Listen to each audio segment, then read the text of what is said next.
Simulación clínica en la enseñanza de la semiología. Introducción. La simulación clínica es una estrategia didáctica y evaluativa que se ha introducido vertiginosamente en los currículos de las facultades de medicina debido a su demostrada utilidad en el marco de las tendencias pedagógicas de la educación médica actual, que orienta sus esfuerzos a lograr que los estudiantes de medicina alcancen determinadas competencias durante el proceso de formación. De la mano de este objetivo fundamental en el que se centra la educación médica del siglo XXI, la simulación se ha convertido en un elemento muy valioso para la formación de los estudiantes de pregrado y de posgrado en múltiples áreas del conocimiento, entre las que se incluye la semiología médica. La implementación de esta herramienta no es nueva ni se encuentra en fase de experimentación, como piensan muchos educadores, que continúan ejerciendo un modelo de educación tradicional, centrado en una visión conductista del aprendizaje que considera al profesor como el eje de desarrollo del proceso educativo y poseedor del conocimiento y al estudiante como ignorante dentro del mismo proceso. El cambio de paradigma educativo desde la reunión de Bolonia ha hecho evidente la necesidad de medir las competencias y hacerlo de una manera homologable entre los diferentes currículos. Además, se ha puesto de manifiesto que, para alcanzarlas, es necesario establecer y uniformar los créditos académicos y que estos deberán calcularse basados en el modo cómo debe utilizar el tiempo de formación el estudiante desde el punto de vista teórico y práctico, a fin de alcanzar una competencia determinada. Así, los créditos dependen, para su cálculo, de la estrategia didáctica utilizada para el desarrollo de la competencia y no de un número de horas con las cuales cuentan los programas académicos tradicionales para dictar las asignaturas. De acuerdo con el concepto anterior, hoy se debe demostrar la forma de utilización del tiempo por parte del estudiante para su formación y la coherencia que ésta tiene con respecto a la competencia esperada. Esto implica un cambio en el proceso educativo, ya que entonces no son suficientes las sesiones teóricas, sino que se hace necesaria la práctica o experiencia en el proceso de aprendizaje, y es allí donde otras estrategias, como la simulación clínica, han ganado importancia. Utilidad y ventajas de la simulación clínica. Existen determinadas acciones en las que el estudiante puede entrenarse a través de la simulación clínica y son denominadas elementos que componen las competencias. Es claro que resulta posible entrenarse, por ejemplo, en la forma de establecer la relación médico-paciente utilizando a un paciente estandarizado o simulado, pero también es evidente que esto no asegura el desarrollo pleno de la competencia, puesto que ésta se expresará cuando el médico se enfrente en su práctica real con el paciente. Es conocido que, a la luz de los conceptos bioéticos dominantes en el ejercicio actual de la medicina, no es concebible que el paciente sea utilizado como el único instrumento del aprendizaje, ya que existen otros medios que favorecen el entrenamiento previo de múltiples. 2. Elementos que componen las competencias antes de que el estudiante acceda a la práctica con los pacientes. Si bien la práctica con el paciente corresponde al momento real en el cual se ponen en evidencia las competencias, también es importante reconocer la necesidad actual de entrenar al estudiante para el desarrollo de ellas sin producir daño al paciente durante el proceso de formación. Este concepto ha generado en la actualidad un movimiento de tendencia mundial hacia la denominada seguridad del paciente. La simulación clínica favorece, además, el entrenamiento de habilidades y destrezas técnicas, actitudinales, profesionales, de comunicación y otras como el trabajo en equipo e interdisciplinario, fundamentales en la formación médica contemporánea. El aprendizaje colaborativo se potencia a través de la simulación, pues permite aprender de los otros durante las sesiones en las que se trabajan escenarios clínicos simulados, con su posterior evaluación formativa y retroalimentación desarrollada en el denominado debriefing. Esta acción de evaluación se realiza cuando terminan los escenarios de simulación en una dinámica de grupo en la cual se utiliza en repetidas ocasiones el video de filmación de los hechos para su posterior análisis, autoevaluación, retroalimentación y reconstrucción de lo sucedido. Así, todos los participantes aprenden de lo positivo y lo negativo del ejercicio. El debriefing se fundamenta en el aprendizaje durante la simulación y debe ser producto de una autoevaluación. No tiene un fin recriminador ni depende de la crítica del docente, como en la evaluación tradicional, y debe ser formativo. Esta forma de evaluación difiere de manera significativa de la tradicional, en la que muchas veces, por el solo hecho de demostrar el saber o conocer algo a través de pruebas escritas, se avalaba el aprendizaje. El concepto actual de formación por competencias exige también una evaluación diferente de la tradicional, que se realizaba mediante exámenes escritos. Es en este escenario donde la simulación clínica se posiciona positivamente también en la educación médica, actual como herramienta para las denominadas autoevaluación, heteroevaluación y coevaluación, y que permite además la evaluación formativa y como proceso. De acuerdo con este concepto, Gag define la simulación clínica como una técnica para reemplazar o ampliar experiencias con pacientes reales a través de experiencias guiadas, artificiales, que evocan o replican aspectos sustanciales del mundo real de una manera totalmente interactiva. Otra ventaja que tiene la simulación clínica es el hecho de disminuir el aprendizaje al azar al que estaba expuesto el estudiante en la enseñanza tradicional. En ella, el aprendizaje dependía de las oportunidades que tuviera para atender a pacientes con determinadas enfermedades, así como de la que se le presentara para poder intervenir sobre ellos. De esta manera, no todos los estudiantes adquirían la misma práctica en los mismos temas. Además, con frecuencia se prefería ganar experiencia a través de la intervención sobre un determinado paciente por ser esta la única oportunidad de aprender, por ejemplo, la palpación de un hígado agrandado de tamaño, sacrificando la seguridad del paciente para lograr una eficacia en el proceso de aprendizaje. A diferencia de otras épocas, existe hoy un cambio del paradigma sobre el valor del paciente dentro del proceso educativo, puesto que ya no se lo considera un instrumento de 3. Aprendizaje del sistema tradicional de enseñanza, sino un sujeto que requiere una atención de máxima calidad y un accionar ético por parte del estudiante, con criterios y procedimientos muy bien estructurados de tal manera que en ningún momento permitan lesionarlo, dentro del proceso educativo.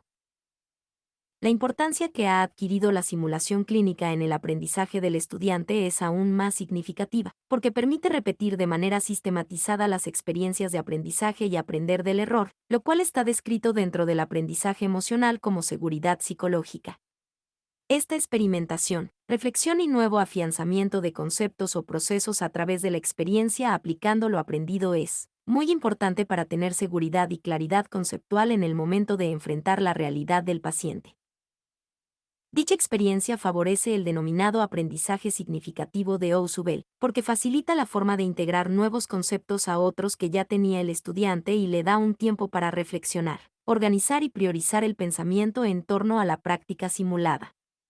Lo anterior da respuesta a un punto importante del proceso educativo, puesto que tradicionalmente no se lograba llegar al paciente con una experiencia previa y una organización mental lo suficientemente estructurada como para tomar decisiones acertadas y con seguridad. Tipos de simulación clínica. Se describieron 3 tipos de simulación: simulación de baja, de mediana y de alta fidelidad. Esta clasificación corresponde a los tipos de simuladores y a los ambientes que se requieren para su realización, y de ninguna manera implica una clasificación cualitativa sobre la calidad de formación que se logra a través de ellos. Es tan importante la simulación de baja fidelidad como la de alta fidelidad y su utilidad viene determinada por el hecho de saber escogerla y desarrollarla de acuerdo con el tipo de competencia esperada. La simulación de baja fidelidad corresponde a la que se desarrolla con simuladores denominados entrenadores de tareas por partes. Estos simuladores no requieren un ambiente completo que se corresponda con la realidad, es decir, no exigen un espacio en el cual se emule una unidad de cuidado intensivo, una sala de cirugía o una sala de un ambiente clínico hospitalario. El simulador generalmente corresponde a una parte del cuerpo humano y está destinado, la mayoría de las veces, al entrenamiento de habilidades y destrezas como el examen ginecológico, el tacto rectal, una venopunción, una oftalmoscopia u otoscopía o la auscultación de los ruidos cardíacos y respiratorios. Es decir, los entrenadores de tareas por parte se pueden ubicar en cualquier espacio destinado para tal fin, como un aula o un salón destinado a la simulación, y no requieren ambientes clínicos especiales. Esto no implica que no deban utilizarse. Los elementos reales necesarios para desarrollar la práctica, puesto que esta es una condición fundamental en el momento de realizar las prácticas simuladas. La simulación de mediana fidelidad corresponde fundamentalmente a 4 tipos: los programas de video computador, los simuladores de técnica áptica, el uso de pacientes estandarizados y la simulación híbrida. En el caso de los programas de video computador, si bien parecerían corresponder a un nivel avanzado de la simulación, realmente no lo son, debido a que solo evalúan si el estudiante sabe o sabe el cómo de las cosas, conocimiento de acuerdo con él. 4. Pero a través de dichos computadores no puede mostrar ni hacer elementos considerados fundamentales en el momento de evaluar las competencias. Los simuladores de técnica áptica permiten percibir por el tacto las sensaciones de lo que se está haciendo. De igual manera, aunque parezcan de tecnología de avanzada, no corresponden a una alta fidelidad debido a que no necesitan entornos complejos. Todo está creado en la virtualidad de la imagen y la sensación.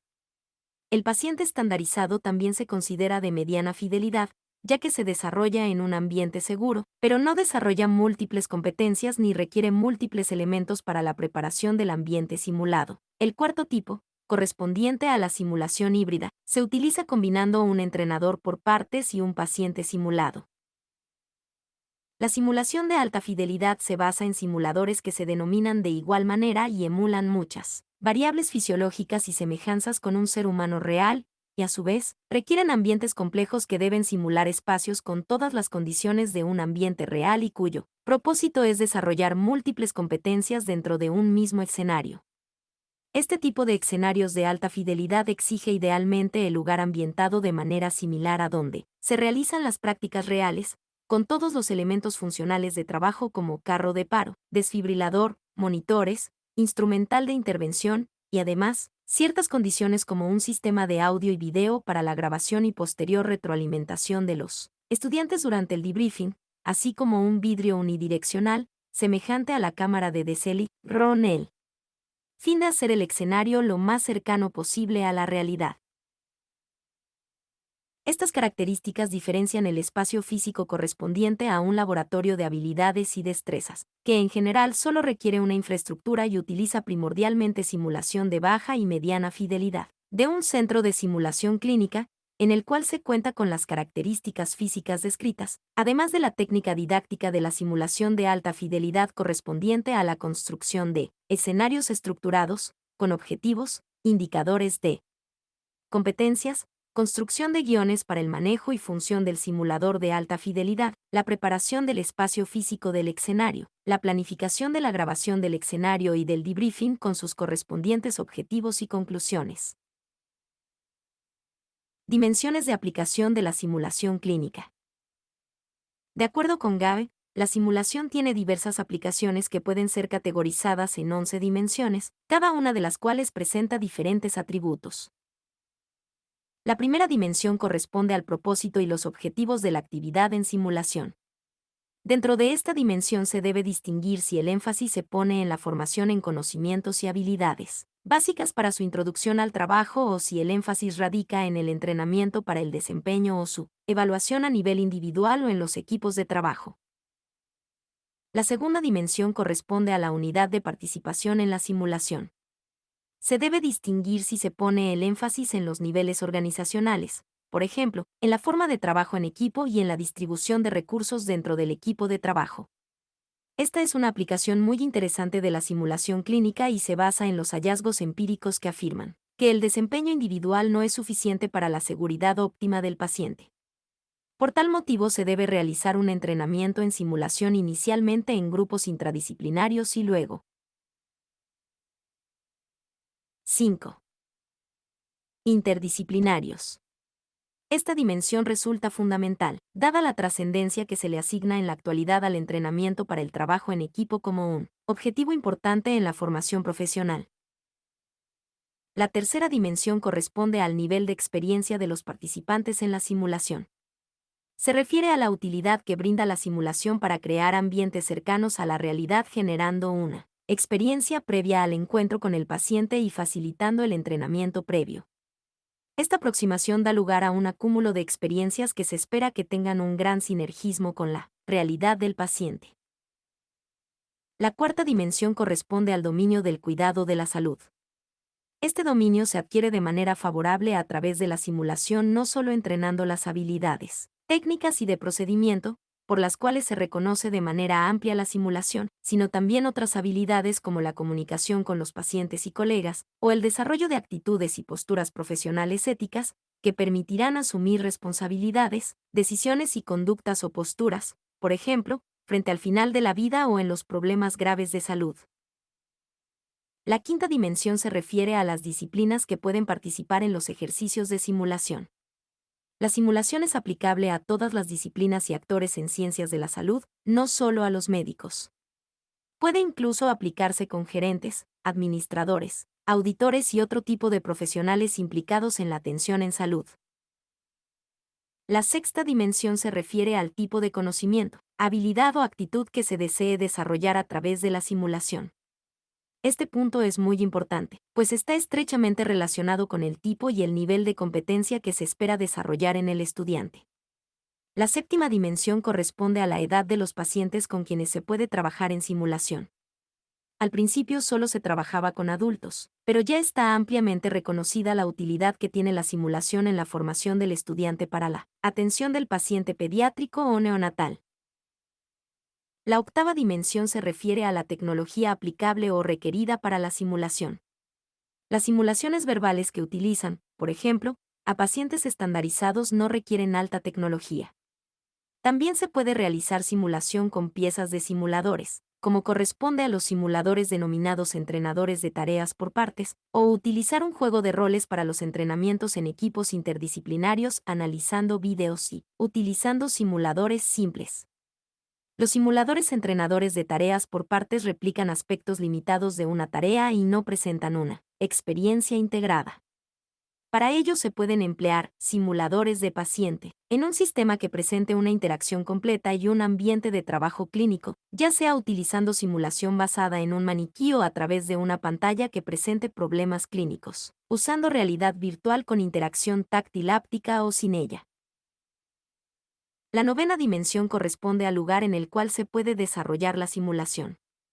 A pesar de la facilidad que implica realizar prácticas con pacientes virtuales, el uso de video y los programas computarizados o la web para trabajar en simulación, el centro de simulación es el sitio ideal para generar ambientes de aprendizaje lo más cercanos a la realidad, y evitar la distracción que se podría generar en otros lugares. Actualmente se generan escenarios simulados de entrenamiento en el sitio de trabajo real, a lo que se denomina simulación in situ. Este tipo de 6. Simulación ha cobrado gran interés e importancia en las instituciones prestadoras de servicios de salud debido a que favorece la posibilidad de entrenar en contextos reales y a nivel interdisciplinario y transdisciplinario, y encontrar así muchas veces elementos de juicio que generan no solo beneficios por el tipo de entrenamiento realizado a los grupos interprofesionales, sino también cambios dentro de las instituciones para la mejora procedimental de los equipos de trabajo. La décima dimensión corresponde a la participación directa en simulación. Si bien la mayoría de las prácticas en simulación están planeadas con actividades por parte de la mayoría de los participantes, está demostrado que no todos los aprendizajes requieren participación directa, puesto que el aprendizaje también se lleva a cabo observando la simulación que desarrollan otros. Si bien es cierto que quienes tienen la oportunidad de ver los escenarios de simulación aprenden de los otros, debe quedar claro que quienes desarrollan realmente los denominados elementos de la competencia son aquellos que participan en los escenarios de simulación y tienen la oportunidad de realizar una autoevaluación reflexiva, que genera un valor agregado, el aprender del error, fundamental para el aprendizaje del adulto. La undécima dimensión corresponde a la retroalimentación que acompaña a la simulación y que desempeña un papel fundamental en el proceso de aprendizaje del estudiante. La mayoría de las estrategias utilizadas en simulación implican la acción de retroalimentación, que puede darse de diversas formas. Primero, de manera tradicional indicando lo que se hizo bien, regular o mal, muchas veces centrado en la opinión del docente. Segundo, generando instrumentos de autoevaluación de procesos o habilidades a través de rúbricas o listas de chequeo. Asterisco tercero, por medio de sistemas de evaluación del aprendizaje a través de pantalla, computadora o video. Asterisco y por último, a través del debriefing, del cual se hablará más adelante y corresponde a una dinámica especial de retroalimentación muy utilizada en alta fidelidad y diferente de lo tradicionalmente conocido como feedback o retroalimentación, puesto que exige una metodología centrada en la autoevaluación del estudiante o de los grupos de participación y una guía del proceso por parte de un docente bien entrenado en esa técnica. Tipos de prácticas de simulación clínica en semiología. La simulación clínica puede aplicarse en semiología en los niveles de baja, mediana o alta fidelidad, según los objetivos de formación y las competencias que se espera que desarrollen los estudiantes mediante esta estrategia. Si bien el objetivo fundamental es el diagnóstico clínico a través de una adecuada semiotecnia y propedéutica, hay múltiples estrategias que se pueden llevar a cabo para el desarrollo óptimo de este objetivo y solo será posible implementar la que sea más pertinente a cada currículo, según el programa educativo, la organización curricular y el plan de estudios. Es 7. Decir, no hay una forma única de realizar prácticas en simulación para desarrollar las competencias profesionales ni una sola forma de evaluación que deba ser copiada textualmente entre las instituciones. Competencias para desarrollar. En semiología es posible llevar a cabo prácticas de simulación para el desarrollo de competencias, en cualquiera de las 11 dimensiones descritas. Existen múltiples habilidades y destrezas cuyo aprendizaje resulta fundamental en los estudiantes de semiología. Con independencia de la institución educativa, es primordial el énfasis en el desarrollo de estrategias que les permitan mejorar en especial la comunicación y la realización de la anamnesis, la redacción de la historia clínica, el examen físico aplicando una adecuada semiotecnia, el desarrollo de competencias técnicas, lo más complejo, el razonamiento clínico, sin el cual es imposible llegar a un adecuado diagnóstico presuntivo y diferencial. Estrategia operativa. Una opción en semiología es dividir las prácticas de tal manera que los estudiantes tengan 1 o 2 semanas de inducción en el centro de simulación clínica antes de ir a las prácticas hospitalarias con pacientes y luego combinen esas prácticas con la simulación clínica durante todo el curso. Está demostrado que la simulación es muy útil en el desarrollo de elementos que componen las competencias cuando se combina dentro de la práctica clínica real. La simple simulación sin práctica clínica, aunque es buena, no es suficiente para el desarrollo ideal de esos elementos. Para ello es prudente dividir el grupo de estudiantes en subgrupos que no pasen de 10 a 12 estudiantes, ya que una de las reglas fundamentales para trabajar en simulación es no exceder ese número por el tipo de enseñanza personalizada que exige la estrategia. El objetivo de las semanas de introducción en simulación es darles las herramientas fundamentales para iniciar una aproximación al paciente con mejores elementos de comunicación centrados en la técnica básica de la anamnesis, necesaria para la elaboración de la historia clínica y algunas bases esenciales. Por ejemplo, la toma de los signos vitales. El resto de examen físico y el ejercicio del razonamiento se trabajarán a lo largo del curso. Estrategias de simulación. Sobre la base de las competencias descritas se explicarán algunas estrategias comunes de la simulación clínica, que son aplicadas a la enseñanza actual de la semiología. Comunicación y realización de la anamnesis. La estrategia fundamental que se utiliza para este fin es la simulación de mediana fidelidad y corresponde al paciente simulado o estandarizado. En Europa, Estados Unidos y otros lugares del 8. Mundo se lleva a cabo con actores, a los cuales se les da un guión de acuerdo con el grado de complejidad que se quiera dar al diálogo, con el fin de facilitar o dificultar la anamnesis por parte del estudiante. Se denomina paciente estandarizado debido a que se escribe un guión para que puede ser desempeñado por varios actores simultáneamente en diferentes espacios, sin variar su objetivo por el hecho de ser interpretado por diferentes personas. Obviamente, esto exige una caracterización similar de los actores, pero no puede variar en la complejidad de lo planteado. Dificultades. En Latinoamérica constituye un problema tener que costear el pago de actores profesionales. Además, si la estrategia está creada simplemente para el inicio de la experiencia del estudiante y solo se están dando las herramientas técnicas iniciales para la realización de la anamnesis, no es necesario elaborar guiones complejos para actores, ya que el objetivo no será una aproximación diagnóstica certera debido a que los estudiantes están en la fase inicial del estudio de la semiología. Solución: se pueden utilizar estudiantes de las escuelas de arte de las universidades. Sin embargo, hemos utilizado con éxito, durante la fase de introducción, una denominada estrategia de elaboración de historia clínica entre pares. Se les da un tema a cada par de estudiantes para que estudien una determinada enfermedad antes de la sesión presencial en simulación.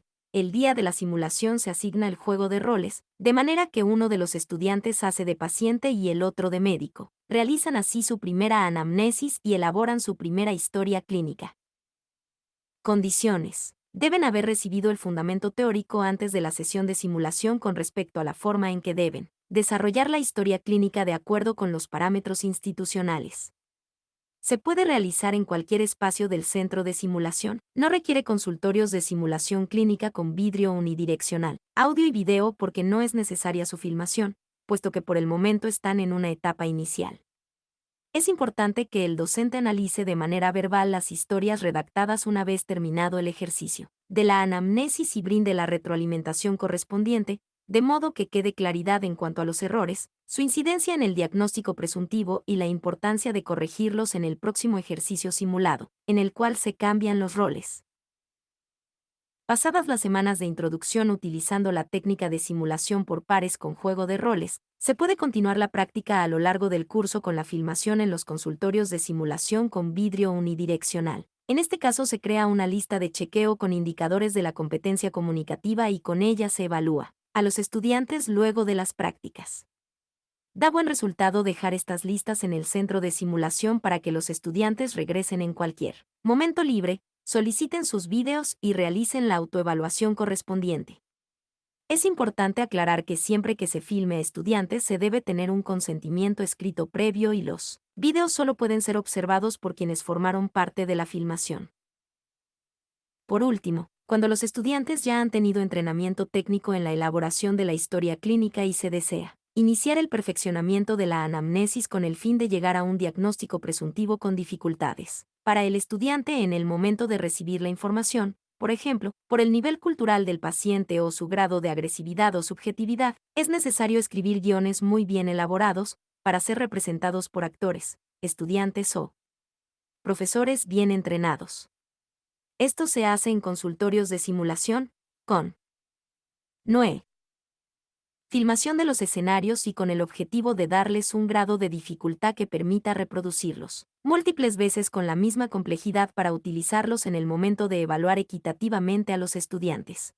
Observaciones acerca del paciente estandarizado. Aunque en muchos países se hace énfasis en la caracterización del paciente estandarizado y en ocasiones se trabaja mucho el moulage, que es la técnica para simular heridas, sangrado, equimosis, etc. En semiología se considera mejor no tratar de emular los signos clínicos. No es conveniente, por ejemplo, pintar los labios de violáceo para dar a entender que el paciente está cianótico, ya que este tipo de elementos puede confundir al estudiante, y lo que es más grave, no le deja claro el signo de la cianosis, puesto que es posible que no reconozca una verdadera cianosis por la mala representación mental que le genera. Intentar reemplazarla con un color ficticio. Redacción de la historia clínica. La redacción de los datos obtenidos en la anamnesis puede incluirse en computadoras una vez terminada la anamnesis del paciente simulado y, si se desea, se la puede hacer de manera simultánea en el consultorio de simulación. Se puede utilizar un programa de historia clínica de iguales características al encontrado en el hospital de trabajo, para que desarrolle la historia de igual manera y con el mismo formato de las historias clínicas reales. Luego se puede realizar una autoevaluación, evaluación por parte del docente o por los compañeros, de las historias, de acuerdo con los objetivos planteados al inicio del curso, siempre y cuando se cuente con un instrumento de evaluación específico para ese fin. Es decir, es necesario haber dado una fundamentación teórica definida en cuanto a la forma de cómo se espera que redacte los componentes de la anamnesis para poderlo evaluar. Examen físico y semiotecnia. Para el desarrollo de esta estrategia se deben tener en cuenta dos aspectos importantes. El primero corresponde a la organización del pensamiento alrededor del examen físico, de manera que se efectúe una exploración sistémica y organizada con el fin de realizar los hallazgos clínicos relevantes y dar cumplimiento a un examen clínico completo. El segundo corresponde a la forma en que se realiza la técnica de exploración, que también incide en el diagnóstico. Para hacer evidentes estos dos aspectos se utiliza la simulación de mediana fidelidad. Como bien se debe entender, los que actúan como pacientes son individuos sanos y, por lo tanto, el uso de pares o pacientes simulados no sirve para el análisis semiológico. Solo sirve para hacer evidente el ordenamiento mental que tiene el estudiante en el momento de realizar el examen físico y la forma de efectuar ciertas técnicas de exploración. Para ello no es necesario desnudar al paciente. Simulado, ya que esto solo se hará en el momento de atender al paciente real. El objetivo en este ordenamiento mental y semiotécnico no es tratar de reemplazar los signos del paciente en un simulador o en el paciente estandarizado, es decir, el paciente debe ser sano y se debe centrar la atención en la exploración de la organización mental del estudiante y los pasos básicos de la semiotecnia sin esperar hallazgos patológicos. No se le debe decir a quien ayuda como paciente que, por ejemplo, trate de emular tener sibilancias o a un auxiliar que trate de emular a través del 10. Mulach el signo de Alsted-Cullen o un eritema nudoso, lo cual solo se debe afianzar y reconocer con el paciente real. Aspectos como el examen de las mamas, de la próstata y ginecológico se realizan en otro momento específico, utilizando un entrenador de tareas por partes o simulación híbrida. Dificultades: en algunos países y universidades se cuenta con el dinero y la facilidad de realizar el examen físico en pacientes simulados contratados para tal fin. Incluso es posible hacer un examen ginecológico, aunque sea muy cuestionable desde el punto de vista ético. Asimismo, en algunos países se contratan pacientes con patologías reales para ser evaluados como pacientes simulados. Esto también es criticable desde el punto de vista ético, por utilizar la enfermedad como medio para obtener dinero, al enfermo como instrumento al cual se le paga un dinero o contraprestación por este hecho. Lo más crítico es que, si el paciente tiene una enfermedad real, ya no se estaría hablando de simulación, sino más bien de una consulta médica, es decir, no se está haciendo simulación. Por eso no se considera paciente a quien se le paga para mostrar su enfermedad como una opción de paciente simulado, para oír el soplo o analizar el síndrome de insuficiencia cardíaca o hacer evidentes otras patologías frecuentes se puede utilizar el entrenador de tareas por partes o una simulación de alta fidelidad, pero, en la actualidad, no se necesita al paciente real en simulación para este tipo de ejercicio académico. Soluciones. Trabajar entre estudiantes es posible siempre y cuando las reglas sean claras. Siempre trabajar con parejas del mismo sexo para evitar problemas de tipo ético y no desnudar al compañero. El examen se evalúa, hasta lo posible, por encima de la ropa ligera que lleva el día de la práctica o del examen. De acuerdo con este concepto, no se puede pretender una semiotecnia perfecta en simulación, puesto que es uno de los aspectos por evaluar de manera fiable sobre el paciente real. Condiciones: un espacio del centro de simulación, idealmente con un vidrio unidireccional y los elementos necesarios para la filmación del examen físico, con una camilla de examen y los instrumentos necesarios para realizar el examen físico completo. Se destaca la importancia que tiene para la evaluación la lista de chequeo previamente elaborada por los docentes y que también deben tener los estudiantes para la preparación del examen en simulación. No es contraproducente, sino todo lo contrario, que los estudiantes conozcan esa lista antes del momento del examen, puesto que lo necesario es que demuestren, al final del proceso, el logro de la competencia. Competencias técnicas. Para el desarrollo de este tipo de competencias en general se utiliza la simulación de baja fidelidad por medio de los entrenadores de tareas por partes. En el caso de la semiología hace referencia a algunas técnicas que se pueden realizar utilizando el simulador, para desarrollar habilidades manuales, auditivas y visuales. Son ejemplos las habilidades necesarias para identificar de manera correcta los sonidos auscultatorios y para realizar la oftalmoscopia, la otoscopia y el examen ginecológico, de próstata, de glándulas mamarias y otros. Para este punto es importante desarrollar las denominadas guías de simulación clínica. Estas pueden ser de tres tipos: de manejo, de estudio y de procedimiento. 11. Las guías de manejo se han implementado en Latinoamérica por la falta de manuales en español y corresponden a una guía del manejo del simulador. Sirven para que tanto los auxiliares del centro como los docentes no sientan temor en el momento de utilizar el simulador o de ponerlo en funcionamiento. Se recomienda incluir en ellas fotografías de las partes y del simulador con el paso a paso de su manejo. Las guías de procedimiento son las que se dejan en el centro de simulación y deben estar disponibles a toda hora, para el estudiante. están diseñadas por los docentes con el fin de dejar en ellas constancia del acuerdo al cual llegaron para el uso del simulador o darle un sello al paso a paso que se seguirá en determinado procedimiento. Deben ser de predominio gráfico, con un registro de los elementos de trabajo, el material que debe preparar, la forma en que debe realizar el procedimiento y una autoevaluación final. Si bien es difícil contar con las guías de procedimiento por la falta de tiempo de los docentes para su elaboración, también es importante aclarar que, la mayoría de las veces, lo más difícil es poner de acuerdo a los docentes sobre cómo se deben llevar a cabo los procedimientos. Resulta este el principal elemento de confusión para el estudiante, ya que muchas veces cree que existen formas personales de hacer las cosas y nunca tiene un concepto claro y definido en torno a la realización de procesos simples. Como consejo, lo ideal es aplicar la guía entre docentes antes de dejarla a los estudiantes, con el fin de encontrar algunos pasos que se obvian en el momento de su construcción. Las guías de estudio son guías centradas idealmente en casos clínicos y que le permiten al estudiante utilizar el simulador para el entrenamiento en determinada condición. Es decir, que debe especificarse cómo debe estar el simulador en el momento de su utilización, estableciendo así una correlación entre el caso clínico y lo encontrado en el simulador. Un ejemplo sería hacer un caso clínico de síncope y al final guiar al estudiante para que utilice el simulador de auscultación cardíaca con el módulo con el ruido. De igual manera puede utilizarse en múltiples casos, cambiando las especificaciones del simulador, para que el estudiante tenga un espacio de estudio personal que le ayude a afianzar el diagnóstico utilizando su competencia auditiva, que posiblemente ya había entrenado con una guía de procedimiento para la auscultación. Razonamiento clínico. Es uno de los aspectos más importantes para desarrollar en el estudiante de medicina y, por ende, en el de semiología.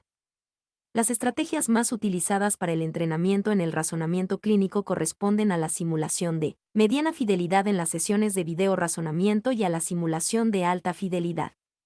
Las sesiones de video razonamiento corresponden a sesiones en las que se filman videos, previo consentimiento de los pacientes, para utilizarlos con fines académicos.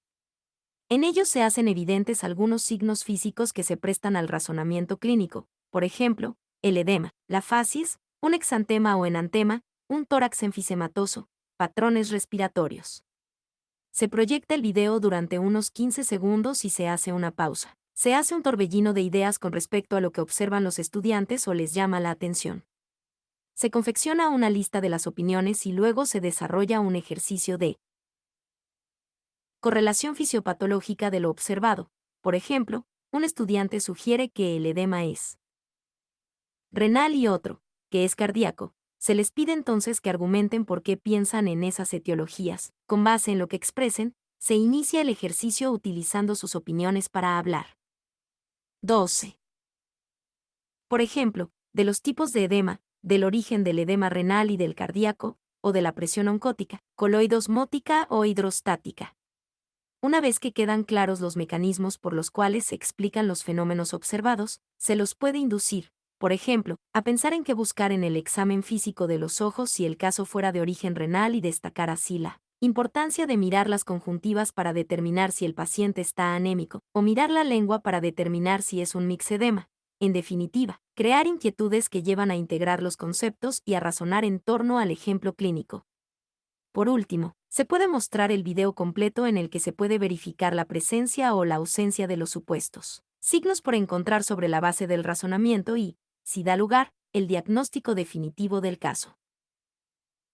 La simulación de alta fidelidad se utiliza en semiología cuando se desean evaluar competencias múltiples y hacerlas evidentes, por ejemplo, utilizando un simulador de alta fidelidad para ver la forma de tomar e interpretar los signos vitales, la identificación del ritmo cardíaco en el monitor, el examen físico en el simulador para hacer un diagnóstico diferencial de los ruidos cardíacos y respiratorios, el razonamiento clínico que hace el estudiante sobre la base de los elementos proporcionados, la solicitud e interpretación de exámenes complementarios y, si se desea, el desempeño para obtener un electrocardiograma, la toma de decisiones, la ejecución de las acciones, por ejemplo colocar una sonda vesical o nasogástrica, o múltiples otras acciones que solo pueden determinar los docentes de acuerdo con las competencias esperadas.